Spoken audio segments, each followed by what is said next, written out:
Inabot ng 2 buwan, ang pagpaplano na ginawa ni Draco Sanaya at Alaric upang tuluyang pabagsakin si Alex Montenegro. Sinigurado ni Alaric na lahat ng mga galawan at lakad ni Alex Montenegro ay mai-record niya sa loob ng 2 buwan. Maging ang mukha ng mga taong kinakausap niya ng harapan sa araw-araw. Ang lahat ng mga numerong nakalink sa cellphone niya na tinatawagan. At ang lahat ng mga plano nito, kung paano at kailan nila itatakas si Sandra. Noon pa man, nahulaan na ni Sanaya, nagagawa ng paraan si Alex upang itakas si Sandra. Hindi nga siya nagkakamali, dahil nalaman ni Alaric ang plano ni Alex na si Sandra ang gawin niyang paen sa kanila ni Draco. Narinig nila ang pag-uusap ng dalawa sa telepono, kailangang magpanggap si Sandra na kunyari ay nagbago na, at nakahanda siyang makipagtulungan sa kanila, upang makuha ulit ang loob nilang mag-asawa. Mike, nakahanda na ba ang lahat ng mga tauhan natin? Tanong ni Draco sa kanang kamay niya, mula sa telepono habang hinihintay si Sanaya na lumabas mula sa klinik ni Doc Amy. Sinamahan niya itong mag-follow-up check-up para makahanap ng heart donor sa gagawing operasyon sa kanya. Yes boss, mamaya pagpatak ng 6:00 nakapwesto na ang mga tauhan natin sa paligid ng lumang bahay. Binigyan ko na silang lahat ng instructions, kung ano ang dapat nilang gawin mamaya. Sige Mike, siguraduhin mo lang na walang sinumang nakakaalam ng ating pinaplano, maliban sa ating dalawa at ang pamilya ko. Makakaasa po kayo boss. Mamayang gabi, hinanda na ni Draco ng palihim ang lahat, ng mga tauhan niya sa Delta, upang bantayan ang paglusob ng mga tauhan ni Alex Montenegro para iligtas si Sandra, sa isang lumang bahay na malapit sa ilog. Talagang sinadya nila na ilagay si Sandra doon, upang mabilis nilang makita kapag tumatawid na sa ilog ang mga kalaban. Matapos ang kanilang pag-uusap ni Mike, sakto namang lumabas si Sanaya mula sa klinik ni Doc Amy. Mabilis ang kanyang mga hakbang na sinalubong ito. Babe, kamusta? Ano, may pag-asa bang makakahanap kaagad tayo ng donor? Excited niyang tanong sa asawa. Tangulang ang naging sagot nito, at parang malalim ang kanyang iniisip. Inakbayan niya ito habang mabagal silang naglalakad patungo sa parking lot, kung saan naroon ang kanilang sasakyan. May problema ba ang asawa ko? Bakit naman ang tamlay mo babe? Di ba dapat, masaya ka, kasi meron ka ng heart donor? Sunod-sunod niyang tanong sa asawa, habang inalalayan niya itong pumasok sa loob ng kanyang kotse. Pagkatapos niyang may kabit ang seatbelt nito, agad niyang sinara ang pinto, at umikot sa driver's side. Kakaupo niya lang sa driver's seat, nang marinig niyang nagsalita si Sanaya. Babe, hindi na lang kaya muna ako tutuloy sa pagpapa-opera ko. Mahinang wika niya kay Draco, dahilan upang mapatigil ito sa pagpa-under ng kanyang kotse. Kunot noong binalingan niya ang kanyang asawa. Ha, bakit naman babe? Ano ba ang nangyari, at bigla na naman nagbago ang isip mo? Nagtataka na tanong niya. Binaling ni Sanaya ang tingin sa labas ng bintana ng kotse, waring inaaral pa kung paano sasabihin sa kanya ang problema. Hindi ko pwedeng ituloy ang surgery babe, masyadong delikado, mahinang sagot niya, habang patuloy pa ring nakatingin sa labas ng bintana. Pero babe, bakit nga? Akala ko ba kapag nakahanap tayo ng heart donor na mag-match sa heart mo, 99% na maging successful ang heart transplant. Ano ba talaga ang problema? Parang naiiyak na tanong ni Draco. I'm 11 weeks pregnant. Ayaw kong i-risk ang buhay ng baby natin. Kapag ituloy ko ang heart transplant, nagluluhang sagot ni Sanaya. Kanina, sumailalim muna siya sa maraming pagsusuri, upang masiguro na sa magandang kondisyon ang katawan niya. Bago siya schedule para sa nasabing operasyon. Doon niya natuklasan na mahigit 2 buwan na pala siyang buntis, at posibleng maapektuhan ang kanilang baby dahil sa sakit niya. Nagbunga ang unang paglalamangan nila ni Draco, noong mga panahon na muntik na silang mahuli ni Sandra. Kung itutuloy din niya ang kanyang pagbubuntis, malalagay din sa peligro ang buhay niya kapag mangganganak siya. Ngunit buo na ang kanyang desisyon, gagawin niya ang lahat mailabas niya lang na ligtas ang baby. Hindi alam ni Draco kung tatalon ba sa tuwa, dahil buntis na naman si Sanaya, o maglupusay sa sahig dahil ibig sabihin mas lalong malagay sa bingit ng kamatayan ang buhay ng asawa at anak niya, kapag mangganganak na ito. Nasabunot niya ang buhok, dahil sa malaking pagkakamali na nagawa niya. Umiiyak siyang sinuntok ang manibela, dahil sa sobrang pagsisisi. I'm sorry babe, kasalanan ko itong lahat. Napakawalang silbi ko talaga. Sigaw niya habang pinagsusuntok ang manibela, at hindi na niya mapigilan ang mapahagulgol, dahil sa sobrang galit sa kanyang sarili. Humahagulgol na rin si Sanae sa pagiyak, dahil sa sobrang awa kay Draco. Babe, huwag mong sisihin ang sarili mo, ginusto natin ka, bubuhayin natin si baby. Itutuloy ko itong pinagbubuntis ko. Umiiyak na niyakap ni Sanae si Draco, upang tumigil ito sa pag-hysterical. Alam niyang hindi nito matanggap sa sarili, na napunta siya sa ganitong sitwasyon. Babe, kailangan nating ipaano si baby. Kapag ituloy mo yang pinagbubuntis mo, pareho kayong mawawala sa amin ng mga anak mo. Biglang tinulak ni Sanae si Draco mula sa pagkakayakap, nang marinig ang suggestion nito sa kanya. Hindi siya makapaniwalang kaya nitong ipaano ang sariling anak. Draco, naririnig mo ba yang mga sinasabi mo? Anak mo rin ito. Galit niyang sigaw sa asawa. Nasasaktan siyang isipin na kaya nitong mawala ang sarili niyang anak. Babe, makinig ka. Pakinggan mo muna ang paliwanag ko please, umiiyak na wika ni Draco, habang pilit niyayakap si Sanae. Huwag mo akong hawakan, nakakainis ka, kahit ayaw mo sa kanya, itutuloy ko pa rin ang pagbubuntis ko. Ako ang may sakit at hindi ikaw Draco. Isa akong ina, at handa akong mawala mabuhay lamang itong anak ko. Umiiyak na sigaw ni Sanae. Babe, mahal na mahal ko rin ang anak ko, ngunit intindihin mo naman ako, please. Mahirap din para sa akin ang desisyon kong ito. Ngunit ito lang ang tanging paraan, upang maligtas ang buhay mo. Draco, buhay pa ako. Buhay pa itong anak mo. Hindi pa ako mangganganak, ngunit nakapagdesisyon ka na kaagad. Yan ang hirap sa'yo eh. Kapag nakapagdesisyon ka na, gusto mo, agad-agad. Hindi na natapos ni Sanae ang gusto pa sana niyang sabihin, nang biglang nanikip ang dibdib niya. Tarantang niyakap naman ni Draco ang asawa, at pinasandal sa kanyang dibdib habang ang isang kamay niya, ay nanghahalungkat ng gamot ni Sanae mula sa loob ng bag niya. Mura niya nang hindi pa rin mahagilap ng kamay niya ang gamot, hanggang sa wakas nakita na niya ito. Mabilis niyang pinainom si Sanae ng gamot, kinuha niya ang tumbler na laging dala nito, at pinainom na rin siya ng tubig. In-adjust niya ang upuan ng kotse, at agad na nag-convert ito sa pwedeng higaan. Di nagtagal at muling bumalik sa normal ang paghinga ni Sanae. Parang nabunutan naman ng tinak ang dibdib ni Draco, nang makitang maayos na ang kalagayan nito. Sorry babe, hindi na kita pipilitin na ipaano ang baby natin. Sorry, I love you, sabay halik sa noo nito. Hindi maawat ang pag-so sorry ni Draco, habang niyayakap si Sanae. Sobrang natakot siya kanina, hindi niya mapatawad ang sarili kapag may nangyaring masama sa asawa niya.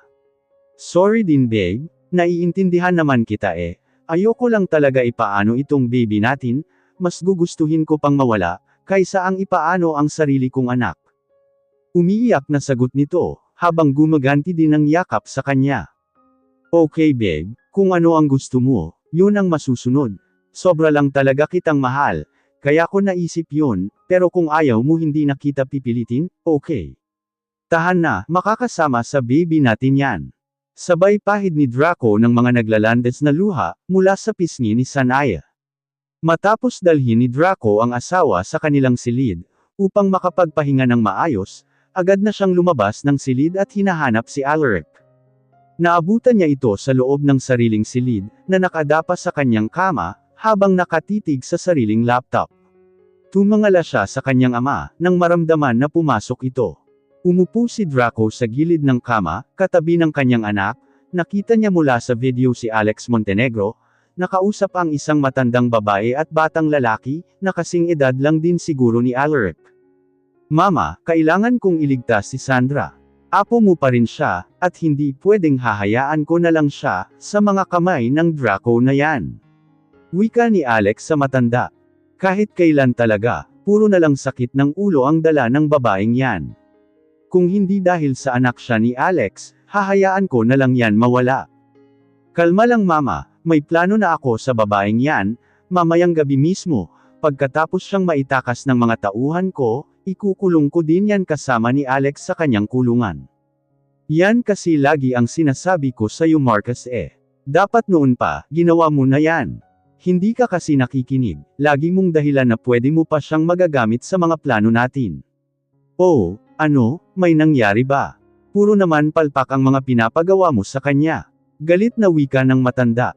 Biglang nagkatinginan ang mag-amang Alaric at Draco, matapos marinig ang sinabi ng matanda sa video. Di ba siya si Alex Montenegro? Sabay nilang tanong na mag-ama. Naguguluhan sila, bakit naging Marcus na ang pangalan ng akala nilang Alex Montenegro? Nasaan ang tunay na Alex Montenegro? Nahulog sila sa malalim na pag-iisip. Parang mas lalo pa yatang nadagdagan ang kanilang problema.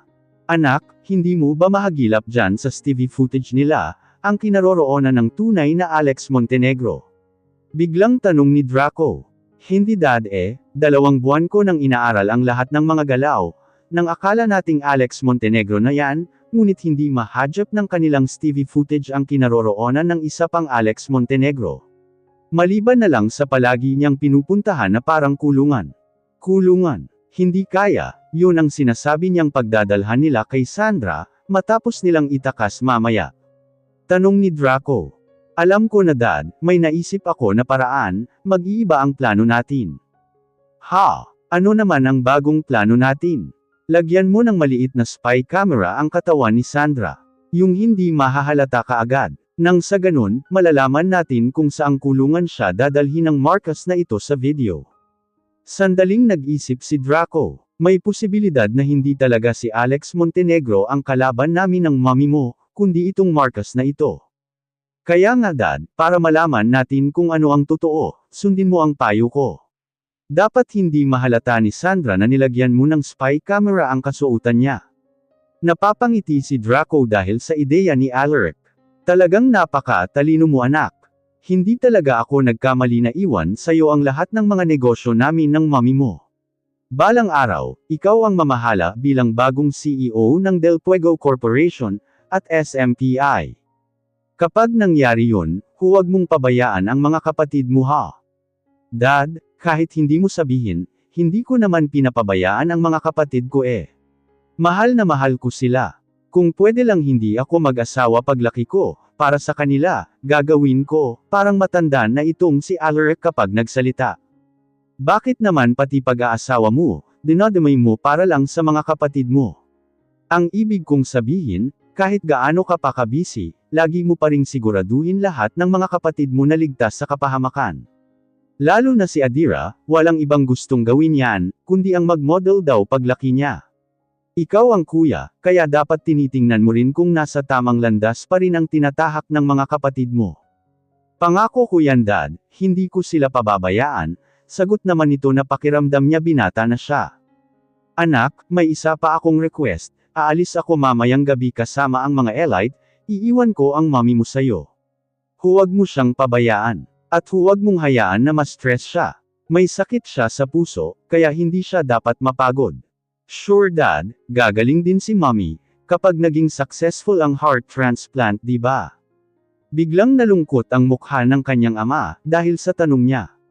Dad, bakit? May problema ba kayo ni mommy?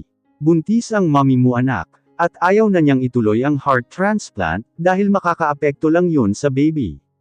Saglit na natigilan si Alaric sa ibinalita ng ama.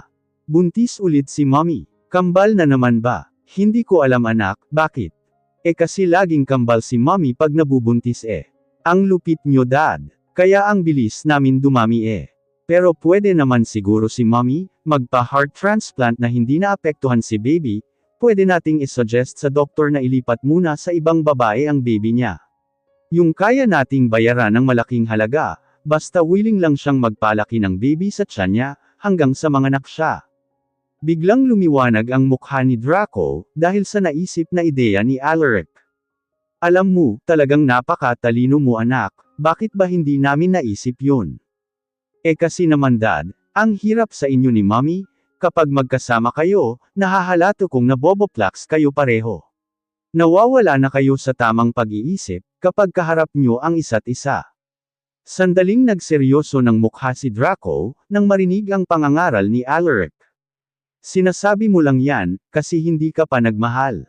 Kapag dumating ang araw na nagmahal ka, Siguradong maintindihan mo rin kami ng mami mo. Yang ugali mo na yan. Ganyan na ganyan din ako sa'yo noon. Sinasabi ko palagi na hindi dapat mahulog ang loob ko sa mga babae, ngunit anong nangyari, first time kong ma-inlove sa mami mo, at wala akong kinatatakutan sa buong mundo, kundi siya lang. Pag tumibok ang puso mo, hindi mo na yan mapipigilan. At handa kang mamatay o manakit, para lang sa babaeng mahal mo. Ang lalim naman yan, Dad. Ikaw yun, iba ako. Basta ako paglaki ko, magiging halimaw ako katulad mo, nang sa ganun walang mangangahas na apihin ang mga kapatid ko, dahil takot sila sa akin. At yang mga babae, sakit lang sa ulo yan. Tingnan mo si Adira, minsan sumasakit na ang ulo ko sa pagiging pasaway niya, ayaw ko nang magdagdag pa. Suko na talaga si Draco sa mga reasons ng anak niya. Ginulo niya ang buhok nito, at hindi na muling kinontra pa ang paniniwala niya sa buhay. Alam niyang sa pagdaan ng panahon, maging malambot na rin ang puso nito. Bahala ka, kung ayaw mo sa mga babae. Basta huwag ka munang magsalita ng patapos, baka kainin mo rin yang sinabi mo, at maalala mong tama pala si Dad. Sige na ihahanda ko pa ang bagong plano natin. Nakasimangot si Alaric na bumaba na rin sa kanyang kama, dala ang kanyang laptop, at sumunod sa ama palabas ng kanyang silid. Hindi na niya pinatay ang kanyang laptop, dahil 24 hours niyang sinusubaybayan ang mga kinikilos ng grupo ni Alex. Naka-automatic save naman yun lahat sa laptop niya, kaya pwede niyang balikan mamaya ang mga scenes na hindi niya nakita.